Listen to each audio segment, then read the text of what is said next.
Une production Binge Audio, évidemment.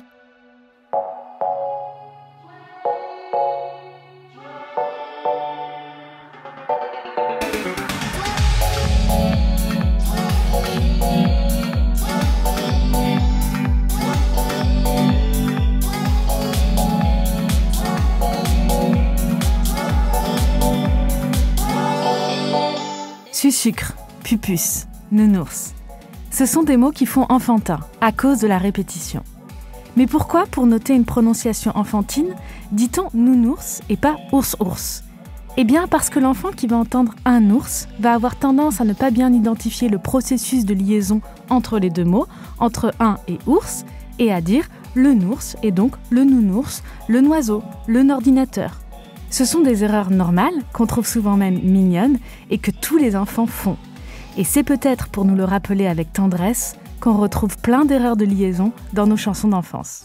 On tirera la courte paille, on tirera la courte paille, pour savoir qui serait mangé, pour savoir qui serait mangé, ohé, ohé. La liaison, cette petite consonne qui se balade, ça n'a l'air de rien et pourtant ça pose plein de questions stylistiques et linguistiques. Des questions phonétiques, de prononciation, des questions syntaxiques, de découpage de liens entre les mots, des questions d'acquisition du langage et enfin des questions sociolinguistiques, puisque faire ou ne pas faire certaines liaisons, ça peut devenir une stratégie de distinction sociale. Pour explorer tous ces aspects de la liaison, cet épisode se déclinera en 2 volets, selon la nouvelle formule de Parler comme jamais. Dans le premier volet, on va parler de la liaison chez les enfants, pourquoi l'apprentissage indispensable de la liaison est une tâche complexe et coûteuse dans l'acquisition du langage. Dans le deuxième volet, on parlera des adultes et de distinction sociale, en étudiant un cas particulier, la liaison de prestige, celle qui fait vraiment classe dans les dîners.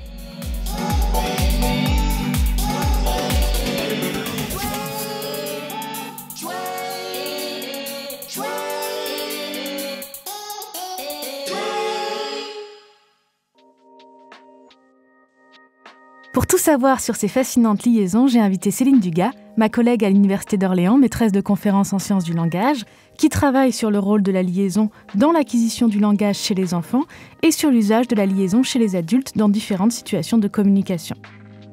Avec elle, on va reparler de corpus oral, comment les linguistes travaillent avec des enfants, voire avec des bébés. Et j'ai invité aussi ma collègue et conseillère scientifique de ce podcast, Maria Candéa, sociolinguiste à l'Université Sorbonne Nouvelle, dont la spécialité est la sociophonétique, le lien entre ces questions de prononciation et divers enjeux sociaux. Déjà, qu'est-ce que la liaison ? Céline, est-ce que tu pourrais nous définir la liaison ? Comme tu le disais, la liaison, c'est un phénomène phonologique, donc d'une consonne qui se balade, j'aime bien cette expression. La liaison, donc, c'est cette consonne qui va pouvoir être produite entre 2 mots. Cette idée de entre 2 mots, elle est importante parce qu'on va voir que la liaison et le fait qu'elle se trouve à la frontière entre 2 mots est notamment quelque chose qui va poser des problèmes aux enfants, en fait. Donc, c'est une consonne qui est déterminée, pour faire simple, par le premier mot, ce qu'on appelle le mot de gauche ou le mot 1. C'est lui qui va déterminer la nature de la consonne qui va être produite. Donc, ce qu'on peut dire aussi de la liaison, c'est qu'elle fait l'enchaînement, en fait, entre 2 mots. L'apparition de cette consonne va faire l'enchaînement entre 2 mots. C'est aussi une survivance d'une prononciation ancienne, plus phonétique, où on prononçait plus généralement les consonnes, les lettres en général. Les consonnes finales, voilà. Et ces consonnes finales, on peu à peu, la prononciation de ces consonnes finales a peu à peu disparu, et on en trouve une survivance dans les liaisons. Quelles sont ces consonnes ? Est-ce que c'est toutes les consonnes qui vont servir de liaison, qui vont jouer ce rôle de liaison, ou est-ce que c'est certaines consonnes particulièrement ? Oui, effectivement, il y en a des plus fréquentes que d'autres. Ce que l'on sait, c'est que les consonnes les plus fréquentes sont le ne, qu'on a par exemple dans un ours, le ze dans des ours, ou le te dans petit ours. Donc, ne, ze, te sont les 3 plus fréquentes. Et puis ensuite, on en a 2 autres qui sont plus rares, qui sont le pe, comme dans trop important, ou le re, qu'on va en voir en finale verbale, comme par exemple... Veuillez laisser un message après le bip sonore. Là, on a une liaison en re. Mais le peu et le re sont plus rares que les 3 autres. Je voulais juste dire que ces consonnes, en fait, ont fluctué dans le temps. Et quand on s'intéresse à l'histoire de la langue, on se rend compte qu'à certains moments, le français a eu tendance à éliminer pas mal de consonnes, surtout en fin de mots. notamment en ancien français, et qu'à un moment donné, ces consonnes se sont retrouvées dans les graphies quand les graphies ont commencé à se stabiliser, et que dans l'histoire de la langue, en fait, ça fluctue tantôt. Finalement, petit à petit, la prononciation s'est écartée de plus en plus de l'écrit, et on se retrouve avec ces difficultés liées à la prononciation de certaines consonnes finales parce qu'elles n'apparaissent qu'à l'écrit. Les liaisons, ça fluctue. Ça fluctue dans l'histoire de la langue, mais aussi au moment présent. On classe généralement les liaisons en 3 types, les liaisons obligatoires, les liaisons facultatives et les liaisons interdites. Céline Dugas nous explique ce classement. Ce qu'on appelle les liaisons obligatoires ou catégoriques ou systématiques, qui vont être des liaisons, alors c'est pareil, on va avoir des façons de les définir différentes selon que l'on s'intéresse à la norme ou plutôt à l'usage. En tout cas, on peut retenir que c'est des liaisons qui sont tout le temps faites. D'accord ? Donc, c'est liaisons obligatoires. Et pour donner quelques exemples de liaisons obligatoires, c'est celles qu'on va avoir entre déterminant et non, par exemple, dans les enfants, ou entre pronom et verbe dans « on arrive ». Ça ne nous viendrait pas à l'idée, en fait, de dire « on arrive ». Voilà. Donc, si on ne faisait pas la liaison dans ces contextes de liaison obligatoire, ça entre guillemets, ça choquerait l'oreille. Voilà, ça montre bien qu'elles sont tout le temps faites par tous les locuteurs. En fait. D'accord. Ensuite, la deuxième catégorie, c'est les liaisons qu'on appelle facultatives ou variables. Et elles, donc, contrairement aux liaisons obligatoires, elles ne sont pas tout le temps faites. Et c'est là que la sociolinguistique, par exemple, va intervenir parce que selon le locuteur, selon la situation, on va faire ou on ne va pas faire ces liaisons-là. Donc, typiquement, sur l'exemple que je donnais tout à l'heure sur laisser un message après le bip sonore, celle-ci, elle est variable. Elle est variable, elle peut être faite comme elle peut ne pas être faite. Tu viens d'en faire une, pas être faite, qui est variable. On peut dire pas être faite et les deux vont être correctes. Voilà, j'allais rebondir dessus, merci Maria. Donc voilà, ça, ce sont des liaisons variables. D'ailleurs, on peut les faire ou on peut ne pas les faire et on ne considérera pas comme erroné le fait de ne pas la faire, en fait. Ce qui serait le cas d'une liaison obligatoire. Et puis, on a donc une troisième catégorie qu'on appelle classiquement interdite ou impossible, qui sont des contextes qui, sur la base de la graphie, correspondraient à ce qu'on considère comme un contexte de liaison, c'est-à-dire un premier mot qui se termine par une consonne non prononcée et puis un deuxième qui commence par une voyelle, mais la liaison ne se fera jamais, en fait. Donc, on a comme exemple, après un nom au singulier, on ne fait pas la liaison derrière. Par exemple, on ne dira pas un chat orange. Ça commence déjà à devenir compliqué, mais nous ne sommes pas au bout de nos peines. Vous connaissez la question récurrente des haricots ou des haricots ? On peut lire qu'il faut dire des haricots à cause d'une histoire de H aspirée. Alors j'ai demandé à Maria Candéa ce que ça voulait dire exactement. Et effectivement, on a 2 types de graphie. Le H en français note 2 choses différentes. C'est soit une étymologie latine, auquel cas en fait, on pourrait ne pas l'écrire.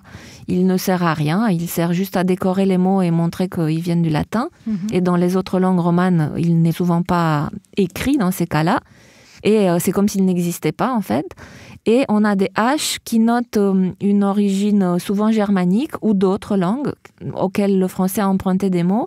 Et dans ce cas-là, comme dans le cas des haricots, c'est une façon aussi de noter à l'écrit le blocage de la liaison et de l'élision aussi d'ailleurs. Mais alors ça veut dire qu'il ne faudrait pas faire la liaison quand c'est des H d'origine germanique, mais qu'il faudrait les faire quand c'est des H d'origine latine. Ça devient très très compliqué. Tout à fait, ça devient compliqué parce que ça fait intervenir l'histoire de la langue à laquelle on n'a pas accès directement. Donc on ne peut pas avoir de règles. Il faut apprendre par cœur des listes de mots.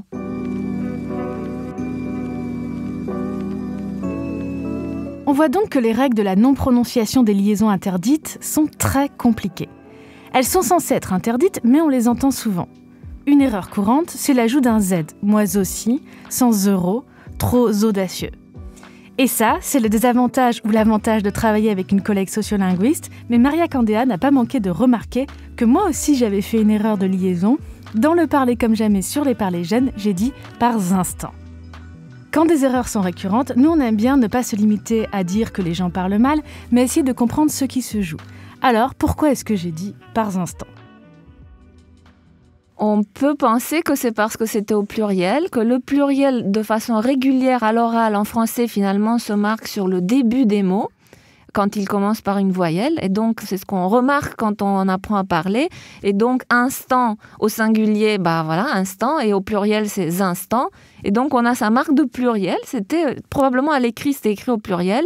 Et il y a comme une anticipation, comme une surmarque de pluriel qui n'a pas lieu d'être là, qui se déplace, mais qu'on peut expliquer par analogie. C'est-à-dire que je voyais... je lisais un texte où je le voyais graphiquement dans ma tête, je voyais le S du pluriel d'instant et je l'ai prononcé en disant par instant. C'est pour ça que j'ai fait cette erreur de liaison. C'est exactement, c'est une explication possible. Ça a mis le mot instant au pluriel, une forme plurielle audible, alors que sinon on n'aurait pas de marque de pluriel à l'oral, ce qui est embêtant. Ça, c'est une première explication. Une autre explication, c'est ce qu'on appelle l'erreur par analogie. La tendance à vouloir appliquer la même règle avec régularité. On dit 2 amis, 3 amis, donc on va avoir tendance à dire 4 amis. C'est logique. Et quelquefois, l'analogie devient la règle. C'est le cas du Z analogique qu'on retrouve dans des formules à l'impératif comme « parle-en » ou « profites-en bien » et qu'on ne considère pas comme des fautes. Le lexicographe Émile Littré allait même plus loin et considérait au XIXe siècle qu'une formule comme « entre 4 yeux » qui s'explique selon le même processus analogique n'était pas fautive. Et c'est vrai qu'elle est dans l'usage. Elle a même donné le verbe « zioter ». Certaines liaisons auparavant considérées fautives deviennent donc normales. Et ne vous inquiétez pas, ça ne veut pas dire qu'on va parler comme dans Les Nuls, dans ce sketch avec Bruno Carrette et Chantal Lobby, qui reprend l'intrigue du roman épistolaire Les liaisons dangereuses de Choderlos de Laclos, en faisant plein de fautes de liaison. Vous êtes diabolique, maîtresse. Mais y a-t-il plus de ces mécréants qui vous haïssent? Pourtant, ils ont été vos amis. Ils ont été, ils le sont encore, ils le seront à jamais. Et si ma haine ira à eux, leurs amours ira à moi. Dieu vous entende, maîtresse. Dieu vous entende. Les liaisons dangereuses. Un film époustouflant avec que des fautes d'accord. On a vu que ce qu'on appelle les liaisons facultatives ou interdites sont très variables dans l'usage. Tout le monde ne fait pas les liaisons facultatives, certains font des liaisons interdites plus souvent qu'on ne pense. Mais par contre, tout le monde fait les liaisons obligatoires, on arrive, les enfants. Tout le monde, sauf les enfants justement, ou les personnes adultes qui commencent à apprendre le français. Les liaisons, même obligatoires, ne sont pas innées et s'acquièrent petit à petit avec la pratique. On en parle avec Céline Dugas. Quels sont les problèmes que pose la liaison aux enfants qui apprennent à parler en français ? Des problèmes qui sont liés à la définition de la liaison, comme on le disait tout à l'heure, c'est-à-dire que la liaison étant un enchaînement, et l'enfant n'ayant pas le découpage des mots en tête, en fait, il doit se débrouiller, lui, pour découper ce qu'on appelle ce flux de paroles. Et il n'a aucune marque à l'oral pour lui indiquer les endroits où il va pouvoir couper pour récupérer des mots. Il n'y a pas les blancs qu'on a à l'écrit. Voilà, exactement, exactement. À l'écrit, c'est facile de savoir ce qu'est un mot parce qu'il est entre 2 blancs. À l'oral, tout est beaucoup plus compliqué parce que justement, les mots s'enchaînent les uns aux autres et que donc on n'a pas de blanc, on n'a pas de marque en fait, ni de marque prosodique en fait, qui nous permettrait de savoir où on va couper. Donc ça, c'est le premier problème. Le deuxième problème, c'est la question de la variation. C'est-à-dire que même s'il pense avoir peut-être compris quelque chose de la liaison, il faut qu'il apprenne aussi que pour un mot donné, je ne sais pas, par exemple le mot ours, il va pouvoir l'entendre sous des formes différentes selon le mot qui le précède. Donc il va entendre un ours, 2 ours, petit ours. Et chaque fois, ça va générer en fait des formes différentes à son oreille. Et il va devoir comprendre en fait pourquoi il a des formes comme ça différentes en fonction du mot qui précède. Oui, parce que les enfants apprennent à parler selon ce qu'ils entendent. Et là, il y a la difficulté d'essayer de se débrouiller alors qu'on entend des choses différentes. Sans avoir la règle, il faut quand même choisir entre tours, nours, ours et zours. Tout le temps. Et l'ours. Et l'ours. Voilà. Et justement, Céline, pour étudier donc ce développement du langage, comment la liaison joue ce rôle-là, les erreurs qu'on peut faire, qu'est-ce que ça montre ? Ça pose encore la question des corpus, et c'est des corpus avec les enfants, et ça paraît plus compliqué. Comment on fait pour... Parce que bon, les adultes, on voit, on leur donne une tâche à faire, etc. Mais comment est-ce qu'on fait des corpus ? Comment est-ce qu'on travaille avec des enfants ? C'est quoi les méthodes utilisées ? Et c'est à quel âge qu'on va les étudier pour oui, le début de la... Quand est-ce qu'on commence à travailler l'acquisition du langage ? Alors, tout ça est très variable. Je peux peut-être vous parler, moi, de ce que j'ai plutôt fait sur la liaison. On va voir que la plupart des méthodologies qu'on utilise avec les adultes, on va pouvoir trouver des moyens de les faire passer aussi aux enfants, c'est-à-dire qu'on va pouvoir faire des corpus un petit peu comme de type SLO ou MPF, qui sont des corpus de situations plutôt naturelles, et s'immiscer dans des familles, par exemple, pour aller faire des enregistrements et avoir des situations naturelles. Ça, c'est possible aussi avec des enfants. Alors, ça pose la difficulté de la transcription derrière, parce qu'un enfant n'est pas toujours très compréhensible. Et donc, pour transcrire, c'est beaucoup plus compliqué que pour un adulte. Mais on peut avoir ce type de corpus-là avec des enfants, c'est tout à fait possible. Tu peux préciser à quel âge tu les prends? Alors, moi, pour travailler sur la liaison, c'est à partir de 2 ans, ah oui, c'est tôt. 2 ans, 6 mois, jusqu'à 6 ans. Alors, je m'arrête avant l'entrée au CP, justement, pour pas qu'il y ait cette influence de l'écrit. Alors après, j'ai d'autres études, une fois qu'ils sont rentrés dans l'écrit, mais de manière un petit peu distincte. Et comment est-ce qu'on présente aux enfants les tâches qu'on leur fait faire? Est-ce qu'on le présente comme un jeu? Est-ce qu'on leur explique? Comment on les présente? Comment on les introduit? Oui, bien sûr. Donc, s'il s'agit d'une tâche, comme je le disais là, de recueil en situation naturelle, où l'enfant n'a pas de tâche véritablement à accomplir, on le laisse jouer avec sa famille normalement.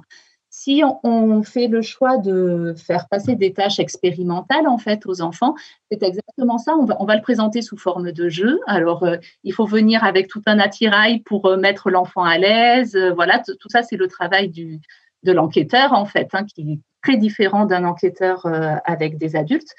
Et on va le présenter le plus possible sous forme de jeu. Alors, soit avec des petites figurines d'animaux, soit on va leur montrer des dessins rigolos. Enfin, il faut trouver tout un tas de petites astuces pour que l'enfant déjà accepte de venir et puis ensuite accepte de parler de manière où il sera le plus à l'aise possible, parce que c'est ça qui prime quand même, il faut qu'il soit bien. Alors, on va écouter des extraits où justement on entend des consignes en quelque sorte, mais moi j'ai une autre question. Est-ce que les parents, des fois, ça les inquiète? Est-ce que les parents ont peur que, je ne sais pas, ça perturbe leur enfant justement dans ce processus d'acquisition du langage? Parce qu'on parle de comment mettre les enfants à l'aise, mais j'imagine qu'il faut l'autorisation des parents à 2 ans. Donc, comment les parents réagissent à ça ou comment ça se passe? Il faut expliquer en fait. Il faut expliquer ce qu'on va faire avec l'enfant, le type de tâche. Alors, sans aller jusqu'à dire véritablement ce sur quoi on travaille pour ne pas fausser l'enquête, il faut expliquer et puis dire ce que l'on va faire, également des données derrière. C'est surtout ces 2 aspects-là qui vont rassurer les parents. Et puis, selon comment ça se passe, les parents peuvent être présents s'ils le souhaitent. Tout ça, ça dépend vraiment de la façon dont l'enquête est menée. Mais généralement, si on arrive à bien expliquer, il n'y a pas de problème. C'est plus difficile ou c'est pas plus difficile de trouver des enfants pour faire ce genre d'enquête que des adultes? Comment ça se passe, non? Je pense que c'est plus difficile. Quand même. Il faut que tu en choisisses un dans les 4, là. Ici. Tu choisis un seul. La girafe. Tu prends la girafe? D'accord. Alors, comme la girafe, elle est toute seule à la maison, elle a envie d'appeler ses copains pour jouer. D'accord? Donc là, par exemple, pour que tes copains y viennent, il va falloir que tu les appelles. Et pour ça, par exemple, la girafe, elle va dire chien, chien, viens à la maison. Donc, hop, le chien, il s'avance. Alors vas-y, maintenant, il faut que tu fasses la même chose avec les autres. Attends, hop, le chien, il reste là, pour l'instant. Vas-y. Elle vient, perroquet. Vas-y, et les autres? Tous. Faut que tu fasses avec tous. Viens l'ours. Écureuil, viens ici. Moi aussi, j'arrive. Ours, viens ici. Oui. Hop, c'est bon, tout le monde est presque arrivé. Il faut les appeler encore une fois et après ils pourront jouer avec toi. Alors, juste pour préciser, donc l'enquêtrice ici, c'est Jennifer Ganaï qui fait une thèse justement sur l'acquisition de la liaison à travers différents types de recueils de données.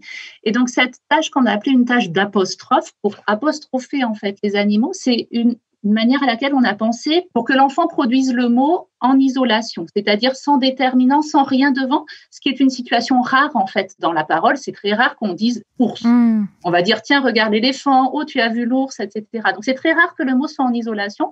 Et cette tâche où on demande d'appeler les animaux, on a trouvé que c'était un moyen en fait qui fonctionne plutôt bien, naturel, pour savoir quelle est la forme du mot que l'enfant a dans la tête. Et on voit que des fois ça marche et des fois ça ne marche pas, parce que là on a entendu l'enfant dire le nours. Voilà, et donc peut-être on peut faire l'hypothèse que la forme qu'il a mémorisée, c'est peut-être le nours ou c'est peut-être l'ours. En tout cas, c'est quelque chose de plus long que ours. Voilà, ce qui va générer des erreurs derrière. Alors que pour perroquet, ça marche très bien, il dit bien perroquet. Quand on sait lire, les mots apparaissent isolés les uns des autres par des blancs. C'est assez simple. Or, à l'oral, il n'y a aucune séparation entre les mots. le mot isolé n'existe pas. Quand on n'a pas accès à l'écrit, le mot est une notion abstraite. Et c'est pour cela que les enfants qui n'y ont pas accès font souvent ce qu'on appelle des erreurs de segmentation. Par exemple, si vous dites à un enfant ou à une enfant de 3 ans que l'alarme sonne, le risque est grand que l'enfant comprenne « l'alarme sonne » et qu'elle vous dise qu'elle n'aime pas les larmes. Tout comme les liaisons entre le déterminant « la » et le nom « alarme » dans cet exemple, la liaison brouille la frontière entre les mots. On ne sait pas où s'arrête et où commence le mot. On écoute 2 autres extraits de corpus dans lesquels on peut entendre des erreurs de segmentation classiques, un lavabo et un petit ordinateur. On va voir ce qu'elles nous apprennent. Un anéphèle. C'est quoi un anéphèle? Tiens, un lavabo. Un lavabo, oui. En gros, aujourd'hui, d'accord, un petit ours. Un petit ordinateur. En gros, escargot. Donc, si on commence par celle-ci, un petit ordinateur, donc de la même façon, c'était une tâche de dénomination d'images où les enfants devaient dénommer des objets, des animaux en petits exemplaires ou en gros exemplaires. Donc, on faisait varier l'adjectif, en fait, entre petit et gros. Donc ça, nous, on le considère comme un contexte de liaison facultative. Je ne vais pas forcément trop rentrer dans les détails, mais ce n'est pas une liaison qui est tout le temps faite. Et ce qu'on entend dans l'extrait, alors la petite devait être enrhumée, on n'entend pas très bien, mais effectivement, elle a dit un petit ordinateur. Donc, qu'est-ce qu'elle a fait quand elle a dit un petit ordinateur? L'une des hypothèses, c'est qu'elle a mémorisé dans ce qu'on appelle son lexique mental la forme ordinateur, qu'elle va intégrer dans un contexte ou dans un autre. Alors, quelquefois, ça va bien marcher. Si c'est derrière un, ça va faire un ordinateur. Mais si c'est derrière un mot un qui appellerait une autre consonne, ça va faire ce qu'on appelle une erreur par remplacement. Elle remplace la consonne attendue par une autre consonne de type petit ordinateur. Et ça, est-ce que c'est un problème d'exemple de découpage des mots? Parce que quand elle entend un ordinateur, elle ne sait pas si c'est un mot ou 2 mots, elle ne sait pas où mettre la limite. De fait, elle entend ordinateur. Et le fait qu'elle dise un petit ordinateur, ça nous montrerait qu'elle n'a pas fait le découpage entre un et ordinateur. Est-ce que c'est ça? Oui, c'est ça. C'est tout à fait ça. Et ce qu'on sait des stratégies que les enfants vont avoir pour découper, c'est qu'ils vont couper de manière privilégiée devant consonne. Donc, ils vont plutôt couper pour que le mot commence par une consonne. D'où les formes ordinateur, tours, ours, etc. Voilà. Donc, c'est pour ça qu'on retrouve ces formes-là dans les erreurs. Même si on retrouve aussi des erreurs qu'on appelle par omission, où l'enfant va dire un ours. Donc, il ne va pas faire de liaison, mais ces erreurs sont un peu plus tardives que les erreurs par remplacement. Et donc, ça nous montre quoi? Ça nous montre la manière dont l'enfant découpe le langage d'une part et recombine d'autre part. Donc, comment il découpe, ça nous montre ce qu'il récupère en fait dans ce que j'appelle le lexique mental, c'est-à-dire l'ensemble des formes lexicales qu'il a mémorisées et comment ces formes, il les réutilise dans une tâche de production, comment il va les intégrer dans des suites de mots. Maria, tu veux rajouter ou... Non, ça montre aussi les étapes. Enfin, ça permet de faire des hypothèses sur les étapes dans le développement du langage chez l'enfant. C'est-à-dire Céline. Oui. Donc, sur les étapes, ce qu'on va voir, c'est que donc, par rapport aux enfants que j'ai étudiés entre 2 et 6 ans, effectivement, il y a des étapes en fait là-dedans. Et globalement, jusqu'à 4 ans, les enfants vont faire beaucoup d'erreurs. Et ils vont faire, en tout cas entre 2 et 3 ans, quand ils sont tout petits, la majorité de leurs erreurs va être des erreurs par remplacement, de type un ours, un arbre, etc., ou petit ordinateur. Ça, c'est des erreurs des tout petits, en fait, typiques des tout petits. Et puis, ces erreurs vont aller diminuant en avançant dans l'âge. Celles qui vont subsister, ce sont justement les erreurs qu'on appelle par omission, celles où les enfants ne vont pas faire la liaison dans un contexte pourtant obligatoire, où l'enfant va dire un arbre, 2 éléphants. D'accord ? Celles-ci, elles subsistent à peu près jusqu'à 6 ans. Et puis viennent plus tard, vers les 4-5 ans, les erreurs dont on a entendu un extrait tout à l'heure où l'enfant disait un lavabo.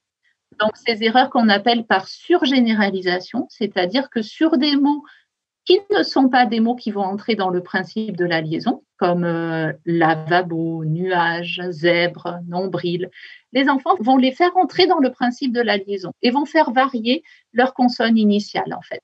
Oui, parce que lavabo, il n'y a pas besoin de faire de liaison parce que le mot ne commence pas par une voyelle, c'est ça. Mais l'enfant va quand même faire ce principe. Parce qu'il l'a découpé comme le avabo. Il a découpé le qu'il entend dans l'ours, qu'il entend dans l'éléphant. Il en fait quelque chose à part et donc il récupère la forme avabo il va faire varier comme sur le principe. Donc c'est toujours ce problème de découpage. Quand l'enfant entend lavabo, il peut avoir tendance à penser que c'est un article et lavabo, c'est le nom. Voilà, en tout cas que le est autre chose, et que derrière on a... Des zèbres, un nèbre, etc. D'accord, oui, d'accord. C'est logique. On reconstitue la logique derrière les erreurs. Et est-ce que toutes ces erreurs vont se résoudre d'elles-mêmes dans l'acquisition du langage ? Oui, tout à fait. À 6 ans, il subsiste quelques erreurs par omission, mais il n'y a plus d'erreurs par remplacement, il n'y a plus d'erreurs par surgénéralisation, ou très, très peu, en fait. Mais alors, est-ce qu'il faut faire quelque chose pour accompagner l'enfant ou non ? Il faut juste lui parler, le corriger C'est ça, lui parler, éventuellement le corriger, mais il n'y a même pas besoin, en fait. À force d'être confronté à ces mots-là, il va apprendre par lui-même. Et ce qui va l'aider derrière, c'est l'accès à l'écrit. Où là, ça va être une révolution pour lui, parce qu'il va voir à quoi ressemble ours. Il va voir à quoi ressemble éléphant. Et c'est différent de ce qu'il avait jusque-là. Et juste avant de revenir sur l'écrit, est-ce que tous les enfants passent par ces étapes, celles que tu nous as décrites ? Ouais, alors la difficulté, ça, elle est liée au corpus en fait. C'est-à-dire que quelquefois, on va pas capter ces erreurs chez les enfants simplement parce qu'on n'y va pas au bon moment ou des choses comme ça. Donc, je peux pas être sûre à 100% parce que j'ai pas les données pour tous les enfants. Mais on peut faire le pari que oui. Par contre, ce qui varie, c'est l'âge auquel ces erreurs vont apparaître.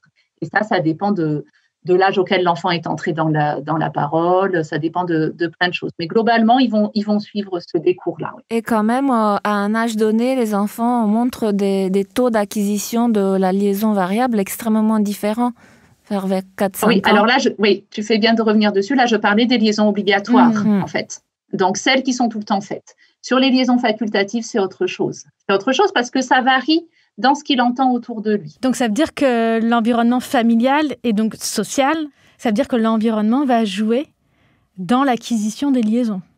C'est ça ? Oui, voilà, tout à fait. Parce que son bain linguistique, son environnement langagier change. Donc son usage et son apprentissage des liaisons facultatives va varier. Beaucoup plus que les liaisons obligatoires. Et comment on peut aider les enfants à apprendre davantage, plus vite et mieux avant l'entrée dans l'école et l'entrée dans l'écrit ? Pour les liaisons obligatoires ou pour les liaisons facultatives ? Facultatives. Il faut un environnement qui soit riche, en fait, quantitativement et qualitativement. Mais bon, c'est pas une recette, en fait, mais c'est ce qui va faire que ça varie, c'est la quantité de ce que l'enfant va pouvoir capter et la qualité de ce qu'il capte, c'est-à-dire la façon dont on s'adresse à lui aussi et dont on parle aussi autour de lui. D'où l'importance de faire écouter des contes, des lectures de contes. Oui, parce que des fois, dans les contes, par exemple, même si spontanément, nous, on ne va pas forcément faire des liaisons facultatives, j'ai l'impression que quand on lit des contes, peut-être ça va avec le ton du conte, on va plus les faire aussi, des fois. Il y a certaines lectures de l'écrit qui font qu'on prononce plus les liaisons et qu'on varie, justement. Bujumbura était maintenant une plantation de lumière, un champ de lucioles qui illuminait l'opacité de la plaine. À la radio, Geoffrey Oriema chantait Makembo. Sa voix était un instant de grâce. Elle fondait comme un bout de sucre dans nos âmes, et ça nous apaisait de notre trop-plein de bonheur. On ne s'était jamais senti si libre, si vivant, de la tête aux pieds, à l'unisson, reliés entre nous par les mêmes veines, irrigués du même fluide voluptueux.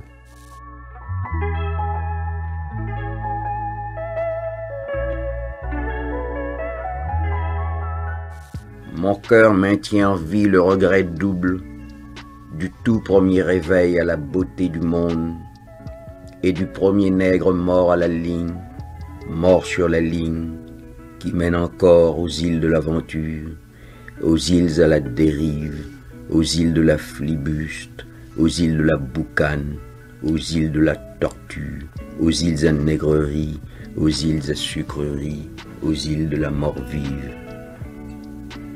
Black Label à boire pour ne pas changer, Black Label à boire, à quoi bon changer? La Seine a vu pleurer un homme, un jour de juin qui finissait, où jamais encore ne s'était vu si seul au pied de la tour dominant la ville, l'homme dont le cœur se gonflait de peine.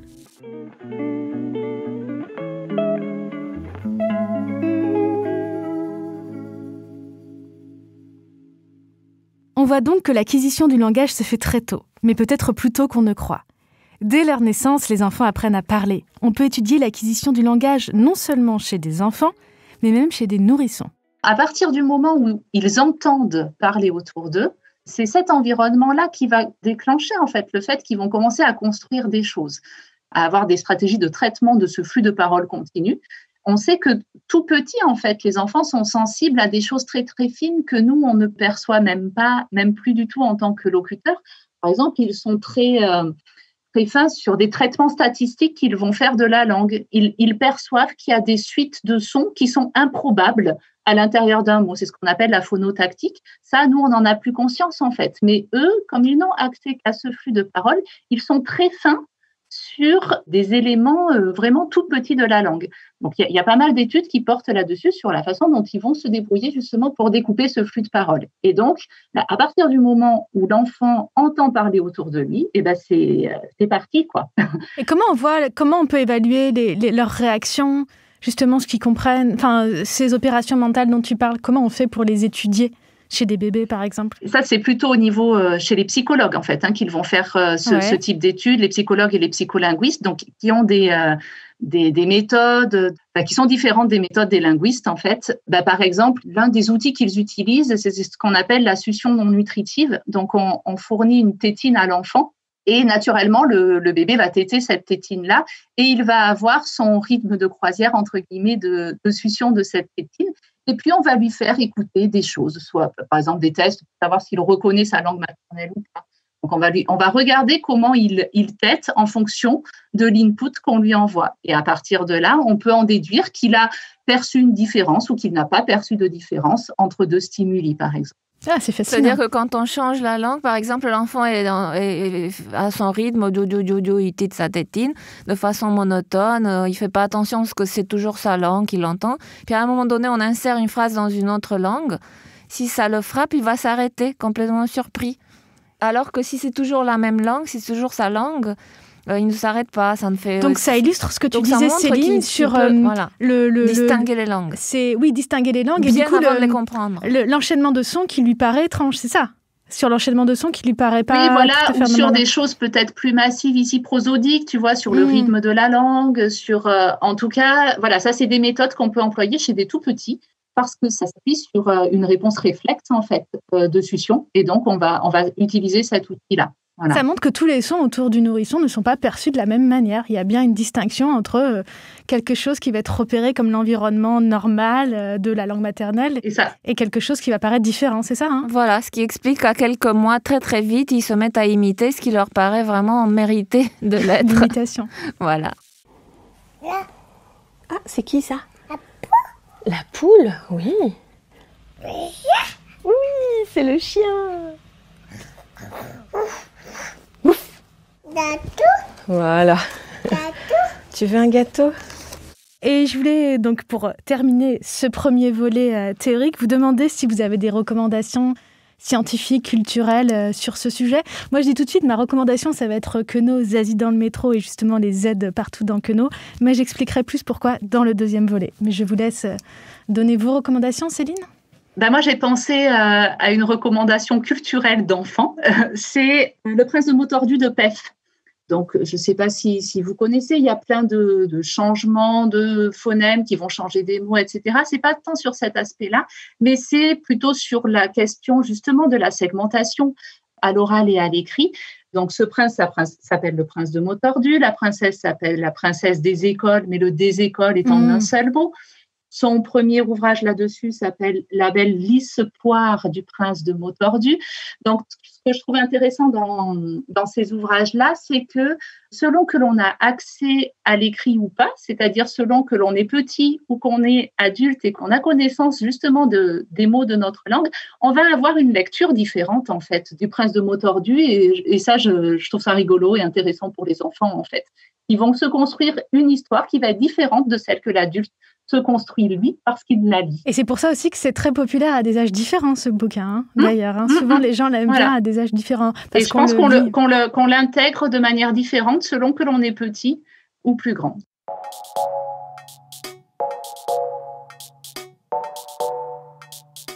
Au début de cet épisode, on s'était demandé pourquoi la liaison est un phénomène aussi compliqué en français, pourquoi on risque toujours de faire des erreurs et comment les enfants qui n'ont pas accès à l'écrit font pour l'apprendre. Entre 2 et 5 ans, en gros, on l'a vu, les enfants ont acquis les liaisons dites obligatoires. Par contre, les liaisons facultatives, apprises plus tard, et les liaisons interdites continueront à poser problème aux enfants tout comme adultes, parfois pour toute la vie. Il ne s'agit plus de distinguer syntaxiquement les mots, l'article et le nom, mais de se distinguer en tant que personne qui parle bien, qui parle de manière soutenue. Faire ces liaisons facultatives sans se tromper peut participer à ce qu'on appelle une prononciation de prestige. Liaison et prononciation de prestige, c'est ce qu'on verra dans le deuxième volet de cet épisode de Parler comme jamais avec Céline Dugas et Maria Candéa, et vous verrez, c'est extrêmement intéressant.